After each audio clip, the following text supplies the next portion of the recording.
In the early morning hours of Valentine's Day, 2019, a woman named Olivia Jones walked through the aisles of a local supermarket known as HEB Plus.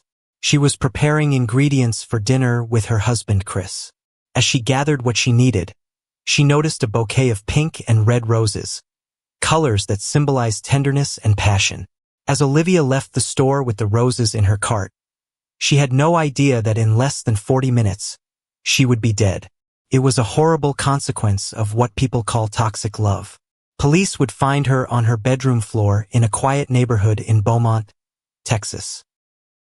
11 minutes before police arrived, her husband Chris dialed 911.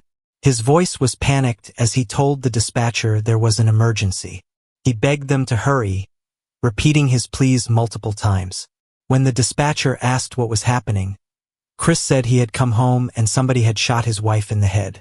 He kept saying please, begging for help. The dispatcher asked where she was shot. Chris confirmed it was in the head. The dispatcher told him to try to control the bleeding. As soon as the call ended, officers immediately headed to the Beaumont, Texas home of Chris and Olivia, located at 5575 Pinehurst Boulevard. At 8:55 a.m., they arrived. Officer Otis Butler was met by a familiar face, 40-year-old Christopher Ray Jones, who appeared visibly distressed. Officer Butler was close friends with both Chris and his wife Olivia. His body camera was recording as Chris urgently asked the officers to hurry into the house. He told them to come with him, repeatedly saying to come this way and asking them to please follow him. As mentioned earlier, the officers made their way to the bedroom and found Olivia lying on the floor. The officers told Chris to step back as they assessed the situation. Chris mentioned that he had tried to help her. Olivia was found face down with a gunshot wound to the back of her head. Shockingly, she was still breathing. When the officers rolled her over, they discovered that the bullet had pierced through her right eye. The room where she was found was covered in blood, with spatter all over the walls. The paramedics arrived, and while they worked on Olivia, the police secured the area. Officer Butler had Chris walk him through the events that led up to the shooting. Chris explained what had happened. He said they had a disagreement. He told Olivia that if she wasn't working with him, she was working against him. He reminded her that they had been dealing with these issues since his 19-year-old stepdaughter was 8 years old and his 11-year-old was just 1 year old. He told Olivia that if they couldn't get it together, they couldn't be together. He said he told her he wanted a divorce. According to Chris, Olivia's reaction was to get the gun. He said he told her to give him the gun, asking what she was doing and telling her to stop trying to scare him. He claimed he took the gun from her. When asked which hand she was holding it in, he said he couldn't remember. He stated that when he grabbed it, she yanked back, he grabbed it again, and she yanked once more. Then the gun went off. Chris's story immediately raised red flags. How could such a large man be overpowered by his significantly smaller wife?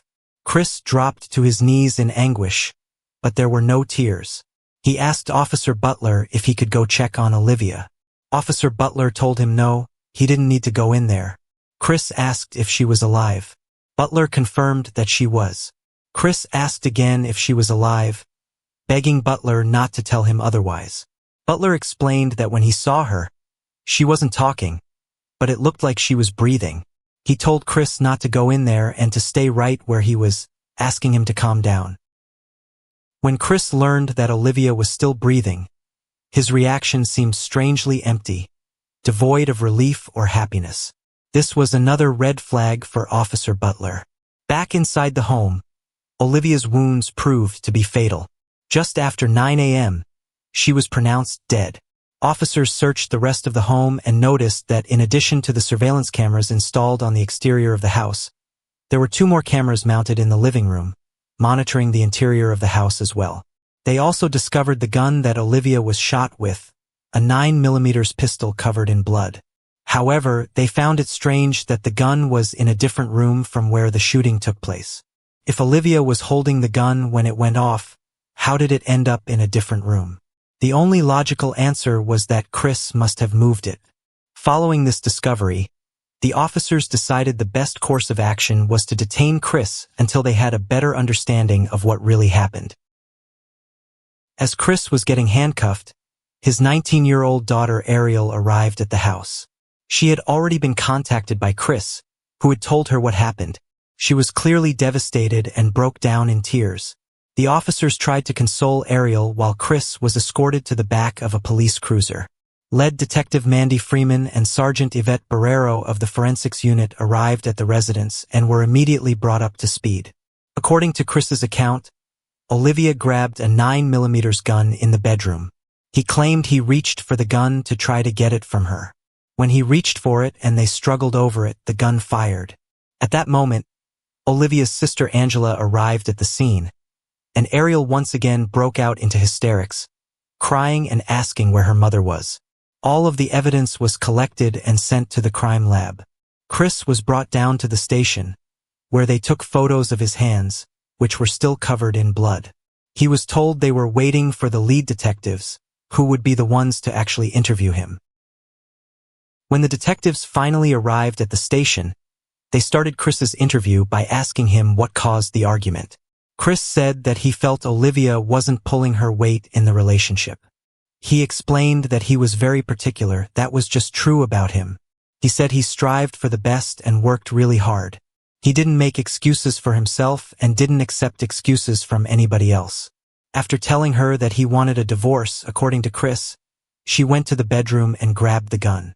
He said he asked her if she was serious, telling her this wasn't going to solve anything. He told her she didn't want to do this and to put the gun down before she made a mistake and hurt herself. He said she was crying. Chris then handed over his cell phone, which had access to the home security camera footage. He explained to the detectives that they could access just that one camera, pointing out which camera feed they would see. He showed them the available cameras: the carport, backyard, front door, back door, laundry room, inside garage, living room, and kitchen. The police examined this footage, hoping it would confirm Chris's story. At 8:41 a.m., Olivia could be seen going about her morning routine in the kitchen. Then suddenly the footage cut out. 3 minutes later, at 8:44 a.m., the video was back up, and Chris was captured frantically pacing around the house while on the phone with 911. 11 minutes later, at 8:55 a.m., the responding officers could be seen entering the residence. That meant Olivia must have been shot during this 3-minute gap in the footage. In the interrogation room, Chris was asked why this footage was missing. He claimed he had no idea. He said the system should be recording everything that happened in the house, but the internet connection was unreliable. He explained that you could go through days of footage and it was pretty inconsistent. He said that's why he thought it was a waste of money. You could pick whatever day you wanted and it would never be consistent. Chris had a bunch of excuses, from internet problems to not charging the cameras properly. But at this point, the detectives were taking anything Chris said with a grain of salt. It seemed much more likely that Chris, the only one with access to the footage, had tampered with it. Since they didn't have the video, the detectives had Chris reenact the moment that he tried to disarm Olivia. As Chris went through the motions trying to demonstrate how the struggle happened, he apologized when he bumped into a chair. The detective told him he was fine. Chris said he was reliving the moment. The detective noted that according to his reenactment, Olivia should have been shot in the back of her right head. He asked Chris if he felt him twist during the demonstration. Chris asked if the detective felt him twist. The detective asked again if he felt the twisting motion. Chris seemed to twist his body as he answered. With each question asked, it seemed as if Chris was improvising the answer, actively trying to make the puzzle pieces fit together rather than telling the truth. The detectives ended their initial interview feeling more suspicious of Chris than ever. They then moved on to other members of the family, starting with Olivia's sister Angela. She confirmed that Olivia Jones was her sister. She explained they had been talking a lot lately. They talked every day. She would drop Olivia's baby off to her at the tax office. Angela described Olivia as someone who had always been timid about everything. Whatever went on in their home, she would keep it there. She was a private person, but she loved her babies so much that she felt like she had to live for them. Angela said Olivia would never harm herself. Angela went on to reveal the extent of Chris's control over Olivia. She couldn't talk on the phone after a certain time. Chris controlled the finances. He never wanted to be in the presence of her family. At family reunions or anything like that, he never came. Olivia would have to step away when he called, and all you could hear was him screaming at her. Angela described his character as agitated and aggressive. She said she just didn't understand it because all her sister wanted was to be married. All she wanted was to be loved. She loved love, and she loved her babies. She wanted to live for her babies. If you're enjoying this story, kindly do us a favor and subscribe to our channel. It is free and won't cost anything, but it means the world to us. We're just a small channel trying to grow. Thank you, and back to the video. To make matters worse, Chris's ex-wife Letitia, who he initially met back in 1999, confirmed his pattern of controlling and aggressive behavior. She described how it was a constant fight. He strangled her, choked her out, and dragged her through the house. Her skin was missing off her back. One time he bit her hand. He told her he would kill her if she ever left him and described how he would do it. She explained that the reason she never said anything or went for help was because she was extremely in fear for her life. She knew and felt in her heart that he would kill her. Most damning of all were the allegations made by Olivia's daughter Ariel during her interview. She explained what it was like living in the house with her mom and Chris. One time they were arguing and she heard her mother say she couldn't breathe. She would see bruises on her mother. It broke her down to the point where she believed what Chris said. Things like telling her she wouldn't be nothing without him. Ariel emphasized that everybody knew her mom. Everybody knew that her children were her world. With each person interviewed, the allegations against Chris were stacking higher and higher. Detectives doubled back with Chris, urging him to tell the truth about what actually happened to the missing footage.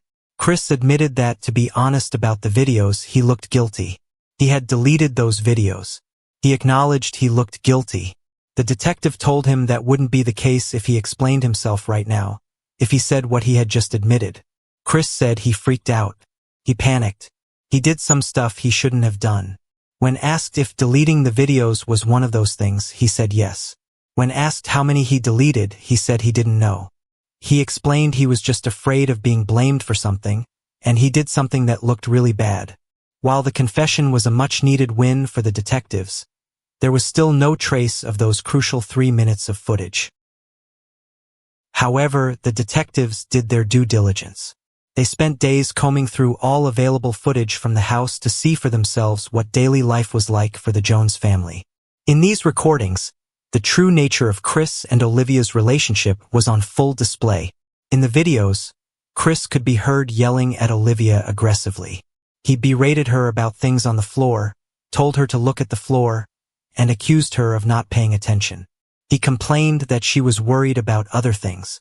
He called her names and said she didn't do anything around the house. He criticized how she cleaned dishes.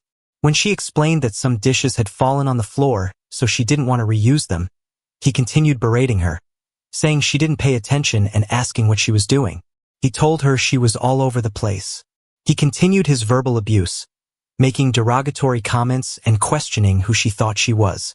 He told her it was always her fault and suggested that life would be so much easier for him if she would start thinking, calling her dumb and saying she didn't understand things. Chris would take any chance he could to bully Olivia, constantly putting her worth into question and even humiliating her in front of her own daughter.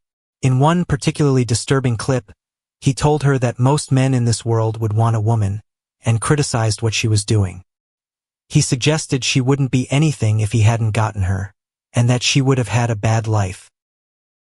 This footage shed light on Chris's true colors and confirmed the allegations of abuse from Olivia's family. Detectives also looked into Chris's criminal records and discovered that he had a history of violent charges, including multiple assaults in 1996 and a domestic assault in 1998, which landed him in jail for a brief period of time. Even though they were still waiting for ongoing forensic analysis results, authorities believed they had enough evidence to place charges against Chris. The news reported that a Beaumont man was now facing murder charges in a Valentine's Day shooting of his wife. Police stated that Christopher Ray Jones, who worked as a correctional counselor at the Beaumont Federal Prison, had killed his wife Olivia. Chris was charged with first-degree murder and second-degree manslaughter in April 2019. But unexpectedly, within 24 hours after being charged, he was released on a $150,000 bond and was put under house arrest with a GPS monitor. The news reported that a man charged with murdering his wife was back at their home. 40-year-old Christopher Ray Jones had been arrested and charged with shooting his wife in the face on Valentine's Day. His bond was set at $150,000. He paid it and was now out. Many people took to social media to voice their concerns, making statements expressing disbelief that he was out on such a low bond, saying it was crazy and questioning what was wrong with the system.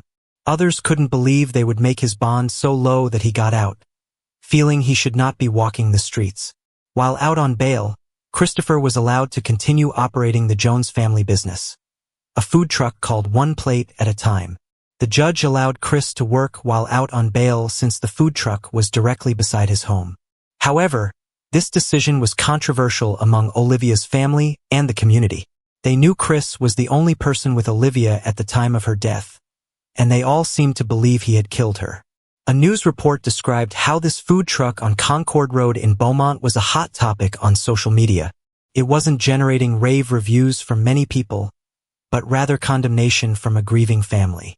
Olivia's family members expressed that they didn't see how anyone would want to support someone who murdered his wife on Valentine's Day, a day when people are supposed to celebrate love. The day that Olivia was going to celebrate with him, he decided to take her life. Chris's image was tainted even further when the results from the crime lab came in. The blood stain patterns at the crime scene indicated that the gunshot wound could not have happened in the way Chris described it. Additionally, investigators found no gunshot residue on Olivia's hands, indicating there was no way she was holding the gun when it went off. There was, however, gunshot residue on Chris's hands and clothing. Despite all the evidence pointing toward Chris, he pleaded not guilty to his charges. Before his trial would take place, Olivia's family held a gathering to honor her memory. On Valentine's Day, purple and red balloons filled Rogers Park. Purple represented domestic violence, and red was one of Olivia's favorite colors. 1 year after her death, Joshua Simmons lost his sister. Valentine's Day was one of her favorite holidays. He said he would give almost anything to have her back right now. When asked what the year had been like for him and his family, he said if he could wrap it up in one word, it would be frustrating. They were frustrated with the fact that Jones wasn't behind bars.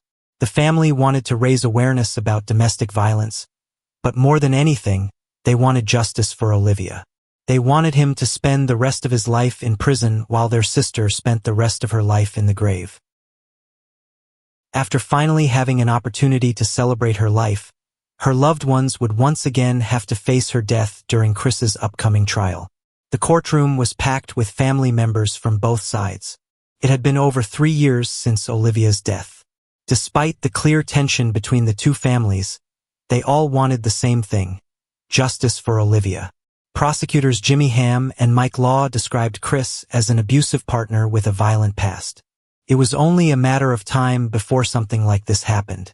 Chris's defense attorney Ryan Gertz argued that Chris only grabbed the gun because Olivia was recklessly handling the weapon, putting both herself and Chris in a dangerous situation. Forensic pathologist Celestina Rossi provided critical blood stain analysis and confirmed that Olivia did not have any gunshot residue on her, contradicting the defense's claims that her death was merely an accident. The testimonies and evidence combined ultimately overpowered the defense team. On February 8, 2022, Christopher Ray Jones was found guilty of the murder of his wife Olivia Jones. A reporter noted that it had been 1,118 days. That's how long Olivia Jones's family said they had waited for this moment. The moment when Olivia's husband Christopher Jones was found guilty of murder. Olivia died at the hands of her husband on Valentine's Day, 2019. Instead of facing the possibility of spending a lifetime behind bars, the defense elected to agree with the state to a 30-year sentence because of the potential risk of an even higher sentence. In exchange, Christopher waived his right to appeal the conviction. After the judge handed down the sentence, Olivia and Christopher's two daughters took the stand. Looking directly at their father, they described the impact of Olivia's death. The youngest daughter, who was only 11 when her mother died, said she would forgive him one day, but right now she couldn't. Throughout the trial, the prosecution described a history of abuse that finally exploded. Defense attorney Ryan Gertz argued a different version of events. He stated that they would never know what happened in that room ultimately. His impression from the jurors was that they just didn't believe Chris's version of events, and that really only left one alternative. This was an emotional day for Olivia's family. As they were leaving the courtroom, they were encouraging each other, saying today was all about Olivia and she won. Christopher Jones is currently serving his sentence in the John M. Wynne Unit in Huntsville, Texas. Every crime leaves a trace, and we're here to follow them. Subscribe for more real, haunting stories you won't forget.